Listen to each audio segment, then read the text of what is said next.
pertama adalah bahwasanya kita Partai Golkar saat ini menjadi support dari pemerintah.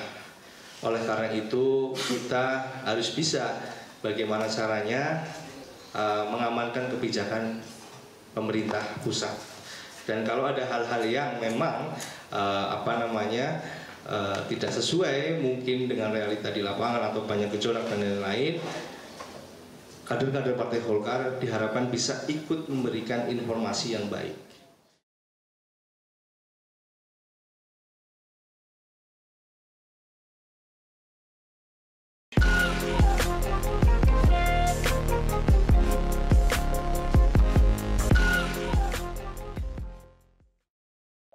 Assalamualaikum warahmatullahi wabarakatuh. Waalaikumsalam. Bersama saya Bambang Sadono di channel Inspirasi untuk Bangsa. Mudah-mudahan kita bisa memberi informasi dan diskusi dengan jernih, berimbang, dan arif. Saya sudah bersama dengan Dr. Haji Ahmad Doli Kurnia Tanjung, SSI MT. Jabatannya adalah Wakil Ketua Umum DPP Partai Golkar Korbit Pemenangan Pemilu. Di DPR, Pak Doli Kurnia ini adalah Ketua Komisi 2 DPR RI. Pak Doli, saya ingin mengajak diskusi mengenai hasil survei partai-partai. Ya. Dari salah satu survei terakhir yang dilakukan oleh Indikator Politik Indonesia, terdata bahwa elektabilitas tertinggi masih di Partai Demokrasi Indonesia, PDIP 25,2%, disusul Gerindra 21,1%. Nah, yang ketiga ini Golkar, tapi jaraknya terlalu jauh menurut saya, 6,7%. Apa komentar Pak Doli sebagai orang yang bertanggung jawab untuk pemenangan pemilu Partai Golkar? Ya, pertama kita di internal Golkar juga punya data sendiri. Ya. Selain punya data sendiri kan kita juga turun ke bawah-bawah gitu ya, ke daerah-daerah, apalagi sekarang sedang melaksanakan pilkada. Saya dalam 3 minggu ini saja sudah 11 provinsi saya turun. Jadi sebetulnya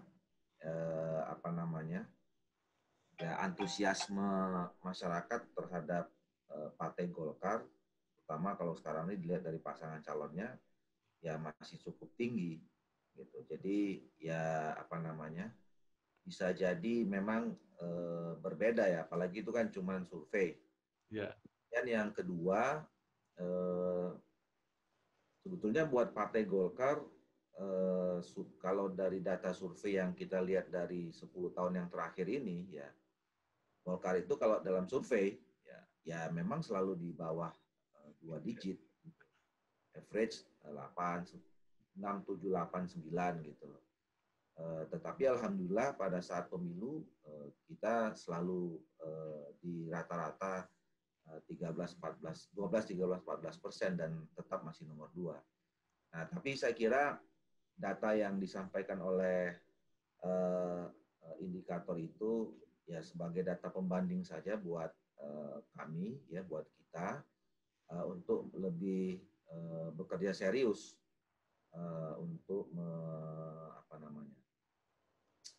menyapa masyarakat, ya terus menghadirkan Golkar di tengah-tengah masyarakat sehingga nanti pada saatnya memang pemilu, karena itu yang paling penting, kita memang ingin menang di pemilu bukan menang di survei. Jadi Pak Doli, ini memang kita berdiskusi berbasis data ini ya. Jadi tentu apa yang dikemukakan Pak Doli dan data-data internal Partai Golkar mungkin berbicara lain. Maka saya teruskan aja ini. Ada beberapa partai, bahkan sebagian besar yang memang dukungan elektabilitasnya menurun. Termasuk PDIP sendiri yang Juli lalu 26,3% turun menjadi 25,2%. Kemudian Golkar dari 8,3 menjadi 6,7, PKB dari 5 menjadi 4,1, Nasdem dari 4,5 menjadi 3,1, PAN dari 2 turun menjadi 1,1, P3 dari 1,7 menjadi 0,6%. Nah, Ini yang menarik, ini kan kelihatannya ini partai-partai yang berkumpul di pendukung pemerintah. Ya, jadi ada kesan partai-partai yang mendukung pemerintah ini dirugikan elektabilitasnya. Bagaimana menurut Pak Deli?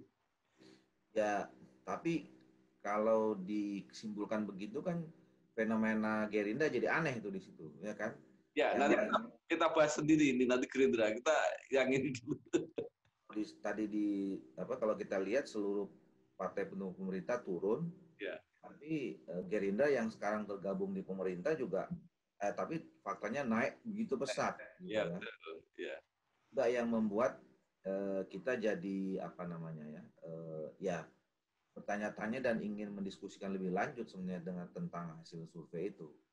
Nah, kalau misalnya kalau dilihat dikaitkan dengan pemerintah, ya mungkin bisa saja ya. Artinya bahwa kan survei ini dilakukan pada saat sebelum Undang-Undang Cipta Kerja diputuskan. Tapi kan prosesnya sudah berjalan cukup panjang. Isu yang berkembang pada saat itu tentang Undang-Undang Cipta Kerja ini kan sudah mulai mengemuka gitu. Bisa jadi itu juga menjadi pengaruh terhadap elektabilitas dari seluruh partai pendukung pemerintah. Gitu. Tetapi juga ada fenomena yang aneh juga, karena sebetulnya kalau misalnya penurunan elektabilitas itu dikaitkan dengan isu soal Undang-Undang Cipta Kerja, itu ya, Demokrat dan PKS itu kan di dalam rapat-rapat pansus yang terbuka, ya, disaksikan banyak orang, itu kan mendukung sebetulnya. Bahkan mereka beberapa kali memberikan pandangan-pandangan yang kritis, tapi kesimpulannya tetap memberikan dukungan. Nah, sementara dia kemudian naik. Jadi saya kira memang perlu ada penjelasan dan ya masing-masing partai mungkin harus, terutama kami di Golkar ya, ingin membedah itu ya, kira-kira hasil survei itu seperti apa sehingga kita tahu apa yang harus kita lakukan. Ya, jadi memang betul Pak Doli, itu ada indikasi bahwa PKS terutama, Demokrat naik tapi cuma sedikit ya, tapi PKS yang agak mencolok. Mungkin Undang-Undang Cipta Kerja itu bukan satu-satunya faktor, tetapi mungkin ini kan lebih ke image. Apapun yang mereka lakukan atau partai-partai lakukan, tetapi inilah yang ditangkap oleh publik kira-kira seperti itu. Nah, cuma pertanyaan saya begini, seandainya itu betul bahwa ini dampak dari partai-partai sebagian besar ya, kecuali Gerindra nanti kita bahas sendiri, dampak dari karena mendukung pemerintah, itu apakah berarti bahwa pemerintahnya yang tidak populer sehingga partai-partai pendukungnya terkena dampak gitu? Ya, kan survei ini bukan hanya survei terhadap partai, ya, tapi juga survei dilakukan untuk kinerja pemerintah dan kemudian juga calon-calon presiden. Nah, jadi ada menurut saya juga yang tidak sinkron di situ kan. Kalau kita bicara tentang kinerja pemerintah kan masih relatif bagus gitu. Terus kemudian dilihat dari calon-calon presidennya juga rata-rata itu semua adalah orang-orang partai. Gitu. Nah, itu yang saya katakan bahwa memang kita melihat survei ini harus hati-hati gitu ya, dan kemudian kita bisa memilah-milah mana sebetulnya yang kita lihat secara objektif itu penting buat kita masing-masing partai untuk bisa, katakanlah kalau kita ambil sementara kesimpulan itu benar ya, untuk memperbaiki diri secara internal. Ya. Baik, ini menarik juga kalau dikaitkan dengan ketokohan ya. Tadi pemerintah mungkin memang masyarakat punya penilaian yang berbeda gitu ya. Tapi kalau tadi hubungannya dengan tokoh dan partai itu memang kelihatannya agak aneh gitu ya. Taruhlah kalau Pak Prabowo misalnya itu sinergis ya, inline antara elektabilitas pribadi dengan Partai Demokrat. Tetapi kalau PDIP kan agak aneh itu. Ya memangnya Puan misalnya itu sangat rendah. Ya memang ada Pak Ganjar sih, tapi kan Pak Ganjar tidak formal sebenarnya mewakili partai. Jadi memang agak menarik ini. Gimana kalau itu Pak Duli? Itu dia, kalau dalam survei-survei sebelumnya kan selalu yang leading Pak Prabowo ya. Nah, tapi kemudian pada waktu itu Prabowo yang paling tinggi, agak jauh meninggalkan eh, figur-figur yang lain. Sementara Gerindra juga waktu itu rata-rata sekitar 13 atau 15 begitu ya kalau tidak salah. Nah, tapi ini kan yang aneh, tapi kan dan selama ini Gerindra itu diidentikan dengan Pak Prabowo gitu. Tetapi kenapa ketika Gerindanya melonjak jauh, gitu, justru Pak Prabowo-nya turun kan gitu. Ini kan ya fenomena aneh juga menurut saya yang itulah sekali lagi saya kira kita harus mencermati ya apa namanya. Yang penting kalau buat kami itu kita punya data sendiri dan kemudian kita juga melihat di lapangan seperti apa gitu karena kan tentu jaringan partai dengan jaringan non partai itu berbeda kan. Ya. Kita punya basis konstituen juga. Nah, itu yang paling penting untuk tapi sekali lagi saya katakan ya itu menjadi apa? Second opinion lah ya buat kami, buat kita terutama pemenang pemilu bahwa memang kita itu memberikan motivasi agar terus kerja yang selama ini sudah dilakukan secara serius untuk lebih serius lagi. Ya, Pak Doli, sekarang kita mencoba membicarakan kasusnya Partai Gerindra ini ya. Jadi kan sama-sama pendukung pemerintah, yang lain turun semua, tapi Partai Gerindra naik. Nah, kemudian ada yang menganalisis begini, ini karena pinter-pinternya Gerindra. Di satu sisi ada di pemerintahan, tapi dia juga punya kader-kader yang sangat kritis, sehingga itu mencerminkan apa ya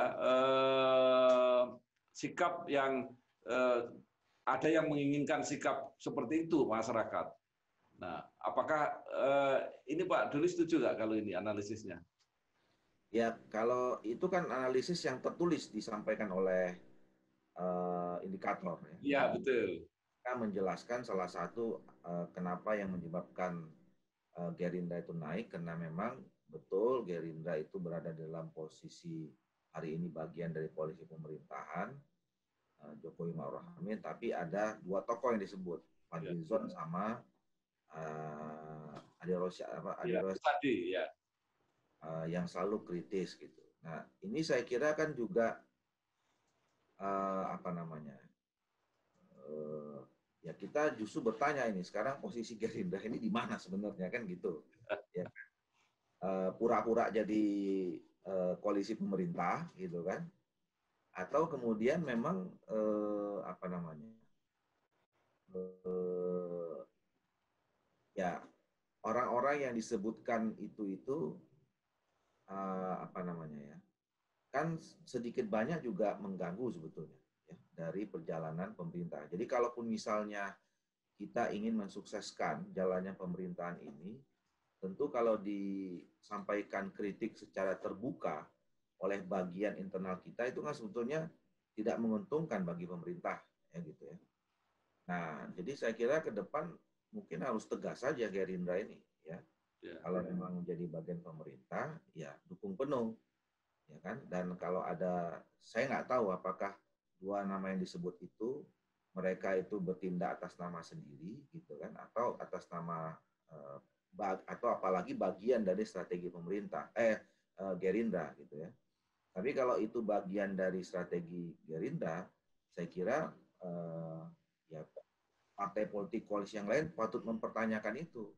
Ya, Gerindra ini ada di mana sebetulnya? Satu. Yang kedua, kalau memang mereka itu atas nama sendiri, kalau nanti kemudian itu terus mengganggu image, kemudian bahkan membangun ketidakpercayaan pada jalannya pemerintahan ini, ya saya kira Gerindra harus mengambil tindakan tegas ya terhadap kader-kader yang bukan merupakan bagian dari apa namanya kebijakan mereka. Gitu. Ya, Pak Doli, apapun posisi yang diambil, apakah mau koalisi atau mau oposisi, tapi kan partai tetap punya misi, punya kewajiban untuk meningkatkan elektabilitasnya, suaranya. Jadi kalau diambil jalan tengah gitu ya, kapan waktu yang paling tepat? Ya, ini kan ada waktu 5 tahun nih. Kapan konsisten dukung pemerintah, tapi kapan kemudian ngurusi dirinya sendiri gitu. Saya kira dalam persiapan menjelang pemilu ya, partai itu mau berada di dalam pemerintah atau berada atau tidak dalam pemerintah, sejak awal dia harus mempersiapkan diri untuk memenangkan dirinya sebagai partai politik. Ya. Jadi misalnya kita di Golkar, ya ukuran partai politik kan suksesnya cuma sederhana saja Mas, itu menang di pemilu. Betul. Dan menang di pemilu itu tidak bisa dipersiapkan setahun atau beberapa bulan menjelang pemilu, tapi sudah harus disiapkan sejak lama, sejak dini. Bahkan sebetulnya kalau kita bicara dalam kepemimpinan satu periode, misalnya di Golkar 5 tahun, begitu habis Munas, ya, atau bahkan di Munas itu juga sudah dibicarakan langkah-langkah persiapan perencanaan strategis untuk melakukan pemenangan. Jadi langkah-langkah persiapan pemenangan itu sudah disiapkan, sudah dijalankan sejak awal periode. Baik itu kita dalam posisi pemerintah ataupun tidak dalam pemerintah. Saya kira selama ini standarnya berlaku begitu. Pak Doli, ini yang menyangkut calon-calon presiden gitu ya. Jadi yang inline tadi calonnya dengan partainya itu kan cuma satu, cuma Pak Prabowo. PDI ada calon, tapi saya kira bukan dari struktur partai. Partai-partai yang lain tidak kelihatan, termasuk Partai Golkar. Jadi kalau Partai Golkar misalnya mau mencalonkan kader yang langsung gitu, kalau melihat survei paling tidak sampai saat ini, itu kelihatannya kok agak berat. Nah ini gimana Golkar bisa, artinya jangan nanti tiba-tiba tinggal mendukung calon-calon dari lain ya, seperti sekarang para gubernur itu kan nggak mewakili partai, tapi ternyata ya nggak terlalu tinggi sih, tapi tetap suaranya itu tinggi. Gimana nih?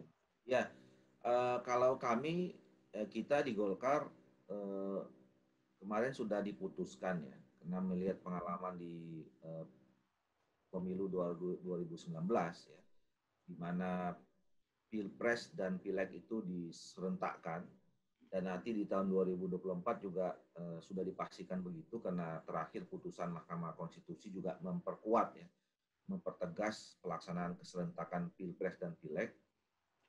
Dan kemudian kita melihat ya dua partai terbesar suaranya di Pileg 2019 itu adalah partai politik yang punya calon sendiri. Gitu. Oleh karena itu kami juga sudah putuskan bahwa Golkar di tahun 2024 harus punya calon presiden sendiri. Nah, itu sudah merupakan menjadi keputusan di dalam Munas kemarin. Nah, oleh karena itu, dari sejak itu, baik itu dalam persiapan konsolidasi internal organisasi, maupun juga pada saat kita melaksanakan persiapan-persiapan dan mengambil keputusan dalam menjelang Pilkada serentak 2020, itu selalu menjadi agenda pembicaraan. Nah, memang sejauh ini dari seluruh aspirasi yang berkembang di internal Partai Golkar, tentu yang pertama kali di-endorse, diusung adalah Ketua Umum kita, Pak Erlangga Hartarto. Tapi Pak Erlangga selalu mengingatkan kami ya bahwa karena kita ini punya tanggung jawab yang besar sebagai bagian dari pemerintah, maka tolong fokus dulu kita kepada dua hal. Ya. Yang pertama kita berusaha untuk terus meningkatkan elektabilitas partai, ya. Jadi itu dulu sebagai basis nanti kita itu kan modal ya. Kita mau jadi mencalonkan presiden kan basis elektabilitas partai politiknya harus kuat. Gitu. Nah, yang kedua ikut mensukseskan pemerintahan Jokowi Ma'ruf Amin, terutama karena ketua kita sekarang adalah menduduki posisi yang sangat strategis Menteri Perekonomian. Nah, jadi beliau belum pernah merespons ya atau menjawab secara serius tentang kita soal Pilpres, tetapi secara alamiah ya